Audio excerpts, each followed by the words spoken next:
রাসূলুল্লাহ সাল্লাল্লাহু আলাইহি ওয়াসাল্লাম বলেছেন, যখন আমার উম্মত এই 15টা পাপে লিপ্ত হবে, এই 15টা পাপে লিপ্ত হবে, তখন তাদের উপর আল্লাহর পক্ষ থেকে আযাব এবং গজব আসতে শুরু করবে। হাদিস আসলে অনেক আছে, কিন্তু সবগুলো বলার সময় থাকবে না, আমি মূল কয়েকটা বলছি, এগুলোর মধ্যে সব পড়ে যাবে ইনশাআল্লাহ। যখন আমার উম্মত এই 15টা কাজ করবে, তখন তাদের উপর আল্লাহর পক্ষ থেকে আযাব এবং গজব অবধারিত আসবে। এক নাম্বার পাপ যখন এই উম্মতের মানুষ করবে, যখন তারা গনিমতের মালকে ব্যক্তিগত সম্পদ মনে করবে। গনিমতের মাল বোঝেন? রাষ্ট্রীয় সম্পদ, পাবলিক প্রপার্টি, এটাকে যখন মানুষ ব্যক্তিগত সম্পদ মনে করে ব্যবহার করা শুরু করবে, এটা কি মিল পাওয়া যায়? আচ্ছা। 2 নাম্বার, যখন কারো কাছে আমানত রাখা হবে, আমানত, এবং সে এটাকে ব্যক্তিগত সম্পদ মনে করবে। বুঝতে পারছেন? আমানত রেখেছে, এটার খেয়ারত না করাটাই কর্তব্য, কিন্তু এটাকে যখন ব্যক্তিগত সম্পদের মতো মানুষ ইউজ করবে, শেষ করে ফেলবে, নষ্ট করে ফেলবে, তখন আল্লাহর আযাব আসবে। 3, যখন মানুষ যাকাত আদায় করাটাকে জরিমানা মনে করবে, যাকাত দিতে চাইবে না, যাকাতটাকে জরিমানা মনে করবে। কি সমস্যা, কি বার্ডেন, যাকাত আবার দেওয়া লাগে কেন? আমরা তো ট্যাক্স দেই। যাকাতকে মানুষ জরিমানা মনে করবে। একটু চিন্তা করে দেখবেন যে বাংলাদেশে কত পার্সেন্ট মুসলিম নামাজ পড়ে আর কত পার্সেন্ট মুসলিম যাকাত দেয়। শুধু যাকাতের টাকাগুলো যদি আমরা একত্রিত করতে পারতাম, বড় বড় মেগা প্রজেক্ট করা সম্ভব ছিল, অনেক বড় বড় প্রজেক্ট করা সম্ভব ছিল, অনলি যাকাতের টাকা দিয়ে। আর যাকাতের টাকা এক বছরে শেষ হয়ে যায় না, পরের বছর আবার ঘুরে আসবে। ঠিক আছে, ইসলামিক ইকোনমিক্স এর বেসই হলো যাকাত। এটা নিয়ে আমরা ইনশাআল্লাহ আরেকদিন কথা বলবো। 4 নাম্বার, যখন স্বামী, সমাজের স্বামী যারা আছে, এরা স্ত্রীদের আঁচল ধরে থাকবে। বুঝতে পারছেন? স্বামী স্ত্রীর আঁচল ধরে থাকবে, মানে স্ত্রীর অনুগত, স্ত্রী যা বলবে তাই। আচ্ছা, গায়রত নাই, মানে স্বামী পুরুষত্বের গায়রত নাই। 5 নাম্বার, যখন সন্তান মায়ের অবাধ্য হয়ে স্ত্রীর খেদমত করা শুরু করবে। যখন সন্তান মাকে দেখবে না, স্ত্রীকে দেখবে। পাচ্ছেন মিল সমাজে? আচ্ছা। 6 নাম্বার, যখন বাবার পরিবর্তে, পিতা, বাবার পরিবর্তে মানুষ বন্ধুদেরকে সম্মান করা শুরু করবে। বাবাকে সম্মান করবে না, ফ্রেন্ড সার্কেলকে সম্মান করবে। সুবহানাল্লাহ। এরপরে আসেন 7, যখন, আমার কথা রাগ করেন না, এটা হাদিসে আছে, যখন সমাজের নিকৃষ্ট মানুষদেরকে নেতৃত্ব দেওয়া হবে। এটা হাদিসে আছে। সমাজের নিকৃষ্ট মানুষকে যখন নেতৃত্বের আসনে বসাবে মানুষ, তখন সমাজে আল্লাহর গজব আসবে। হাদিস তিরমিজি 2211 নম্বর। এরপরে 8, নবী সাল্লাল্লাহু আলাইহি ওয়াসাল্লাম বলেছেন, যখন কোনো ব্যক্তিকে সম্মান করা হবে তার টর্চার থেকে বাঁচার জন্য। যখন কোনো মানুষের সম্মান করা হবে তার শাস্তি থেকে বাঁচার জন্য, মানে মানুষ মন থেকে সম্মান আসছে না, ভয়ে আপনি সম্মান পাচ্ছেন। এই অবস্থা যখন আসবে, তখন আল্লাহর আযাব আসবে।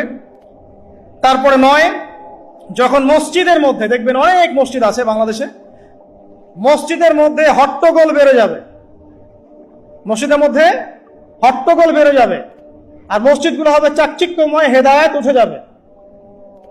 মসজিদ হবে চকচকা, তাজমহলের মতো এক একটা, কিন্তু হেদায়েত উঠে যাবে, মসজিদে হট্টগোল বেড়ে যাবে। 11, যখন পুরুষেরা রেশমি কাপড় পরবে, পুরুষেরা সিল্কের রেশমি কাপড় পরবে। পুরুষের জন্য স্বর্ণ আর রেশমি কাপড় পরা হারাম। এখন পুরুষের অনেকে স্বর্ণ পরে, রেশমি কাপড়ও পরে, এটা মহিলাদের জন্য জায়েজ। এরপরে 12, যখন প্রকাশ্যে মদ্যপান করা হবে, আর মদ্যপানের মধ্যে ভাই সিগারেটও পড়ে, আপনার গাঁজা, ইয়াবা সবই পড়ে। যারা প্রশাসনে আছে, আমাদের এখানে অনেক ভাই প্রশাসনে আছে, তারা জানে যে মাদকদ্রব্য নিয়ন্ত্রণ করতে তাদেরকে কত হ্যাসেল পোহাতে হয়। আর এমন এমন কেস আসে যে মানুষ আপনি কল্পনা করতে পারবেন না। যে আমি একবার বলেছিলাম যে এমন একটা যুগে আমরা বাস করছি যে এমন পাপ মানুষ করছে এখন, যা না কোনো চোখ দেখেছে, না কোনো কান শুনেছে, না কোনো মন কল্পনা করেছে, এমন পাপ করছে। যখন প্রকাশ্যে মদ্যপান করা হবে এবং লাস্টের দুইটা হচ্ছে 13, যখন বাদ্যযন্ত্রের সংখ্যা বেড়ে যাবে, বাদ্যযন্ত্রের চর্চা বেড়ে যাবে। এবং সর্বশেষ, যখন গায়িকাদেরকে সম্মান করা হবে এবং উম্মতের শেষের দিকের লোকেরা, মানে আমরা উম্মতের প্রথম দিকের লোকদেরকে গালিগালাজ করব। বুঝতে পারলেন? যখন মাদকদ্রব্য প্রকাশ্যে পান করা হবে, যখন আপনার রেশমি কাপড় পুরুষেরা পরবে, যখন বাদ্যযন্ত্র তৈরি করা হবে, চর্চা করা হবে এবং গায়িকাদেরকে সম্মান করা হবে, এবং যখন এই উম্মতের শেষের মানুষেরা উম্মতের প্রথম দিকের মানুষদেরকে গালিগালাজ করবে। সাহাবীরা কি জানতো? আয়েশা রাদিয়াল্লাহু আনহা চরিত্র অমুক ছিল, এই ছিল, সেই ছিল, ইত্যাদি। নাউযুবিল্লাহ। এই কথাগুলো এখন আসে না? এই হাদিসে যে 15টা পয়েন্ট আছে, আমি বেশি হাদিস আনি নাই, আমি নিজে পড়েছি সবগুলো, কিন্তু আনিনি বেশি হাদিস, এতগুলো বলার সময় নাই। এই একটা হাদিস কি যথেষ্ট না? হাদিসের রাবি আলী রাদিয়াল্লাহু আনহু তিনি বলছেন, যখন এই আমলগুলো সমাজে বেশি বেশি চালু হয়ে যাবে, তখন কি হবে? নবী সাল্লাল্লাহু আলাইহি ওয়াসাল্লাম বলছেন যে তখন জমিনের মধ্যে আল্লাহর পক্ষ থেকে গজব আসবে। কি কি? 1 নাম্বার, প্রবল ঘূর্ণিঝড়, জলোচ্ছ্বাস। 2, আগুনও বর্ষণ হতে পারে, হাদিসে আসছে। 3, ভূমিকম্প হবে বেশি বেশি। 4, মানুষের আকৃতি পরিবর্তন হয়ে যাবে, মানুষের আকৃতি পরিবর্তন হয়ে যাবে। এই হাদিসটা আমি আপনাদের জন্য এনেছিলাম। এরপরে আসেন, আরেকটা হাদিস আছে, এইটাতে যাওয়ার আগে আমি কোরআনের একটা আয়াতে যাচ্ছি। সূরা রুমের 41 নম্বর আয়াত। আল্লাহ পাক এই আয়াতে বলছেন আযাব নাজিল হওয়ার একটা কারণ, যাহারাল ফাসাদু ফিল বাররি ওয়াল বাহরি বিমা কাসাবাত আইদিন নাস, এটা একটা কারণ। জলে এবং স্থলে যত বিপর্যয় ছড়িয়ে পড়েছে, এগুলো মানুষের হাতের কামাই। তার মানে যত ফাসাদ ছড়াবে সবকিছু আল্লাহর পক্ষ থেকে নয়, এখানে মানুষেরও হাতের কামাই থাকবে। এখন আপনি দেখেন, পরিবেশ দূষণ করছে কারা? মানুষ। বনভূমি উজাড় করছে কারা? মানুষ। এই যে কার্বন মনোক্সাইডের পরিমাণ বাড়ছে বাতাসে, এগুলো কারা বাড়াচ্ছে? জিন, মানুষ। অর্থনীতির মধ্যে ফাসাদ কে করছে? সুদের মধ্য দিয়ে অর্থনৈতিক সিস্টেমে ফাসাদ কে ডেকে এনেছে? মানুষ। যাকাত বন্ধ করছি কারা? আমরা, তাই নয় কি? আপনি দেখেন সোশ্যালি যে সমস্যাগুলো হচ্ছে, এই যে জমি নিয়ে সমস্যা, আত্মীয়তার বন্ধন নিয়ে সমস্যা, টাকা পয়সার সমস্যা, পদের লড়াই, ক্ষমতার লড়াই, কারা করছে এগুলা? জিন শয়তান, মানুষ। এটা হচ্ছে কোরআনের এই আয়াতের ব্যাখ্যা, যে জলে এবং স্থলে যত বিপর্যয়, এগুলো মানুষের হাতের কামাই। তার মানে মানুষেরও এখানে প্রচন্ড রকম দোষ আছে, অন্যথা আল্লাহ পাক তো আর এখানে এমনি এমনি গজব পাঠাতেন না। এরপরে আসেন, সিলসিলা সহিহার মধ্যে আরো 5টা পাপের কথা আছে, যে 5টা পাপের কারণে সমাজে আল্লাহ পাকের গজব আসে। এই 5টা পাপ আমি আপনাকে শোনাচ্ছি। হাদিস নাম্বার এটা হচ্ছে মিশকাতের 5370, সহিহার 106, 107 পৃষ্ঠায়। 1 নাম্বার, নবী সাল্লাল্লাহু আলাইহি ওয়াসাল্লাম বলছেন, যখন এই উম্মতের মধ্যে ব্যভিচার ছড়িয়ে পড়বে, যখন এই উম্মতের মধ্যে ব্যভিচার তো বোঝেন, জেনা ব্যভিচার ছড়িয়ে পড়বে, যেটা এখন রন্ধ্রে রন্ধ্রে জেনা ব্যভিচার, ঘরে ঘরে জেনা আর ব্যভিচার আর পরকীয়া চলছে, তখন সমাজে এমন কিছু রোগ ব্যাধি দেখা দিবে, এমন কিছু মহামারী আসবে যেগুলো আগে কখনো ছিল। কোরআন এবং হাদিসের ঊর্ধ্বে কোনো কথা আছে? সবকিছু স্পষ্ট, কিন্তু মানি বা না মানি এটা আমাদের ব্যাপার, বাট শুনতে তো আপত্তি নাই। শুনতে আপত্তি আছে? আচ্ছা। 2 নাম্বার, যখন এই উম্মতের মানুষ মাপে কম দেওয়া শুরু করবে, যখন আমি বললাম না মাপে কম দেওয়া, একটা হাদিস শোনাবো, মাপে কম দেওয়া শুরু করবে, তখন এই উম্মতের মধ্যে দুর্ভিক্ষ দেখা দিবে। কি দেখা দিবে? দুর্ভিক্ষ দেখা দিবে, এবং তাদের উপরে অত্যাচারী বাদশার শাসন চাপিয়ে দেওয়া হবে। তাহলে আমরা বেশি করে মাপে কম দিব নাকি? ইনসাফের সাথে ব্যবসা করেন, আল্লাহ পাক তৌফিক দান করুন। 3 নাম্বার, যখন এই উম্মতের মানুষ যাকাত দেওয়া বন্ধ করে দিবে, যখন এই উম্মতের মানুষ যাকাত দেওয়া বন্ধ করে দিবে, তখন আসমান থেকে আল্লাহ বৃষ্টি বন্ধ করে দিবেন। হাদিসের শেষ অংশে আছে, যদি জমিনের মধ্যে পশু পাখি এরা না থাকতো, তাহলে আল্লাহ পাক আদৌ কখনো বৃষ্টি দিতেন না। তাহলে আমরা কি যাকাত দেওয়া বন্ধ করে দিব? চালু করবো ইনশাআল্লাহ। 4 নাম্বার, যখন এই উম্মতের মানুষ আল্লাহ এবং তার রাসূলের সাথে বিশ্বাসঘাতকতা করবে, এটা আপনারা বোঝেন। আল্লাহ এবং তার রাসূলের সাথে বিশ্বাসঘাতকতা করবে, তখন আল্লাহ পাক তাদের উপরে অমুসলিমদের আধিপত্য চাপিয়ে দিবে। নেন, যখন আল্লাহ এবং তার রাসূলের সাথে বিশ্বাসঘাতকতা করবে এই উম্মতের মানুষ, তখন অমুসলিমদের ভয় এবং শাসন এবং তাদের যে আগ্রাসন, এটা আল্লাহ পাক মুসলিমদের উপরে চাপিয়ে দিবে, আল্লাহ চাপিয়ে দিবে। আর সর্বশেষ, যখন এই উম্মতের মানুষের আল্লাহর কিতাবকে রেসপেক্ট করবে না, সম্মান করবে না এবং এর বিধানগুলোর কোনো পরোয়া করবে না, আল্লাহ পাক তখন মুসলিমদের মাঝে আপোষে মারামারি ক্রন্দল লাগিয়ে দিবে। নেন, আর হাদিসের দরকার আছে? নাই। আরেকটা হাদিস শোনাই, শেষ, এটা লাস্ট। এই হাদিসের রাবি হচ্ছেন হুযায়ফা রাদিয়াল্লাহু আনহু। এটাও তিরমিজিতে আছে, 2169 নম্বর হাদিস। নবীজি বলছেন, লা তা'মুরুন্না বিল মা'রুফ, তোমরা অবশ্যই সৎ কাজের আদেশ করবে। মুসলিমরা তোমরা অবশ্যই সৎ কাজের আদেশ করবে। ওয়ালা তানহাউনা আনিল মুনকার, এবং তোমরা অবশ্যই মন্দ কাজ থেকে মানুষকে নিষেধ করবে। আও লা ইউশিকান্না আল্লাহু আইয়াবআসা আলাইকুম ইকাবা মিন, অথবা আমি তোমাদের প্রতি ভয় করছি আল্লাহ পাক তার পক্ষ থেকে তোমাদের উপর আযাব চাপিয়ে দিবেন। সুম্মা তাদউনাহু, এরপর তোমরা আল্লাহকে ডাকবে, লা ইউস্তাজাবা দুআকুম, তোমাদের দোয়া তখন কবুল হবে না। এখানে আযাব নাজিলের একটা কারণ পেলাম, যখন সৎ কাজের আদেশ, অসৎ কাজের নিষেধ আমরা ছেড়ে দিব, আল্লাহর পক্ষ থেকে গজব মাস্ট বি আসবে, এবং তখন মানুষ দোয়া করবে, আল্লাহ এই দোয়া কবুল করবেন না। এখন এগুলো হলো যদি আল্লাহর পক্ষ থেকে গজব হয় তাহলে এই বিষয়। আর এমন হতে পারে যে আল্লাহর পক্ষ থেকে পরীক্ষা। যদি আল্লাহর পক্ষ থেকে পরীক্ষা হয় তাহলে সুসংবাদ আছে। কিরকম?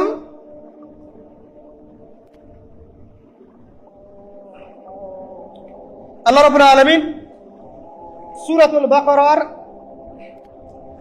155 নম্বর আয়াতে বলছেন, আল্লাহ পাক সূরাতুল বাকারা 155 নম্বর আয়াতে বলছেন যে লানাবলুওয়ান্নাকুম বিশাইইন মিনাল খাউফি ওয়াল জু'i, অবশ্যই অবশ্যই আমি আল্লাহ তোমাদেরকে পরীক্ষা করব।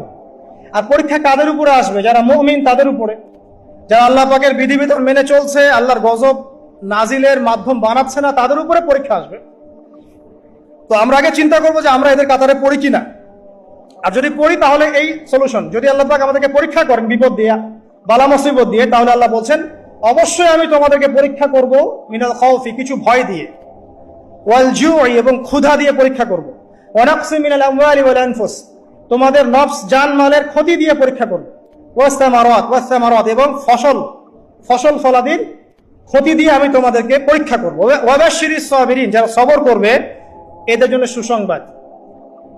এরা কারা? যারা বলে ইন্না লিল্লাহ ওয়া ইন্না ইলাইহি রাজিউন, আমরা আল্লাহর জন্য, আমরা আল্লাহর দিকে ফিরে যাব। তাহলে যদি আল্লাহর পক্ষ থেকে পরীক্ষা হয়ে থাকে তাহলে আমরা সবর করবো ইনশাআল্লাহ তাআলা। আল্লাহ পাক বলছেন 5টা বিষয় দিয়ে আল্লাহ পাক পরীক্ষা করবেন: জানের ক্ষতি, মালের ক্ষতি, ভয়, ক্ষুধা এবং ফসলের মাধ্যমে। এরপর যারা সবর করবে তাদের জন্য অনেক পুরস্কার আছে। আল্লাহ পাক বলছেন যে যখন আল্লাহ পাক কোনো কওমের কল্যাণ চান, যখন আল্লাহ পাক কোনো কওমের কল্যাণ চান, আল্লাহ রাব্বুল আলামিন সেই কওমকে বিপদ আপদ বালা মুসিবত দিয়ে পরীক্ষা করেন। যখন আল্লাহ পাক কোনো মুসলিম কওমের কল্যাণ চান তখন আল্লাহ পাক তাদেরকে বিপদ আপদ বালা মুসিবত দিয়ে পরীক্ষা করেন। বুখারীর মধ্যে একটা হাদিস এসেছে 5642 নম্বর। নবী করিম সাল্লাল্লাহু আলাইহি ওয়াসাল্লাম বলেছেন যে একজন মুসলিম ব্যক্তির যদি কোনো ক্লান্তি হয়, অথবা কোনো অসুখ হয়, রোগ হয়, অথবা দুশ্চিন্তা হয়, এমনকি যদি তার পায়ে একটু কাটাও বিধে, আল্লাহ রাব্বুল আলামিন এই ওসিলায় তার গুনাহগুলোকে মাফ করে দিবেন ইনশাআল্লাহ। তাহলে আল্লাহ পাকের যদি পরীক্ষা হয়, আমরা সবর করি, তাহলে আমরা এই বেনিফিট পাবো ইনশাআল্লাহ, এই ফজিলত পাবো ইনশাআল্লাহ। আরো আছে, রাসূলুল্লাহ সাল্লাল্লাহু আলাইহি ওয়াসাল্লাম বলেছেন, আল্লাহ যখন কোনো তাদেরকে দুনিয়াতে পাপের শাস্তি প্রদান করেন, তাড়াতাড়ি তাদেরকে দুনিয়াতেই পাপের শাস্তি প্রদান করেন। আর যখন আল্লাহ পাক কোনো কওমের অমঙ্গল চান তখন তাদেরকে অবকাশ দিতে থাকেন। এরপর কিয়ামতের দিন আল্লাহ পাক তাদেরকে পূর্ণ মাত্রায় ধরবেন। অতএব যখন কোনো জাতির পরীক্ষা চলে আসে তারা যেন ধৈর্য ধারণ করে।